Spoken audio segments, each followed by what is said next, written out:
Guys, आप लोग अक्सर अपनी डेली लाइफ में कुछ ऐसे वाक्यों को बोलते या सुनते होंगे जैसे कि ये मेरे बस की बात नहीं है, ये तुम्हारे बस की बात नहीं है।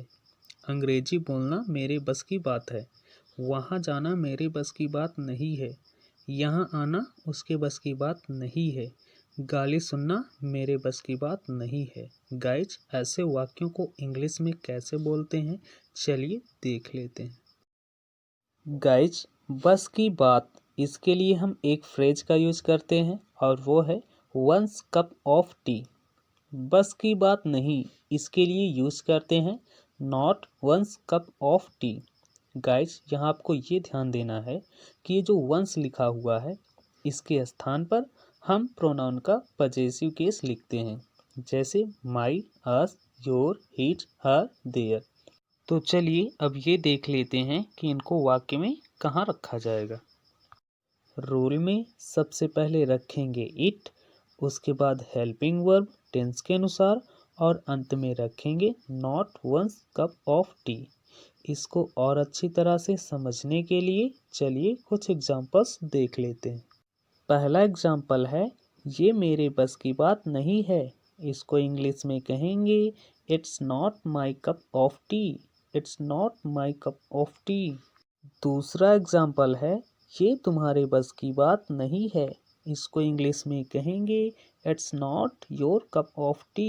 It's not your cup of T. Guys, roll number 2 है। इसमें सबसे पहले हम रखेंगे वर्ब की आईएनजी फॉर्म, उसके बाद हेल्पिंग वर्ब टेंस के अनुसार और अंत में रखेंगे not one's cup of tea. इसको अच्छी तरह से समझने के लिए चलिए कुछ एग्जांपल्स देख लेते हैं। एग्जाम्पल है, वहाँ जाना मेरे बस की बात नहीं है। इसको इंग्लिश में कहेंगे going there is not my cup of tea. Going there is not my cup of tea. चौथा एग्जाम्पल है, अंग्रेजी बोलना मेरे बस की बात है।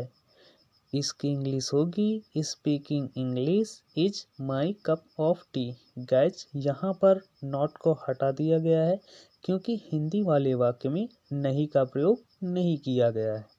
पांचवा एग्जाम्पल है, यहाँ आना उसके बस की बात नहीं है। इसको इंग्लिश में कहेंगे coming here is not his cup of T.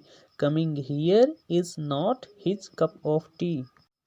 छठवां एग्जाम्पल है, गाली सुनना मेरे बस की बात नहीं है। इसको इंग्लिश में कहेंगे listening to abuses is not my cup of tea. Listening to abuses is not my cup of T.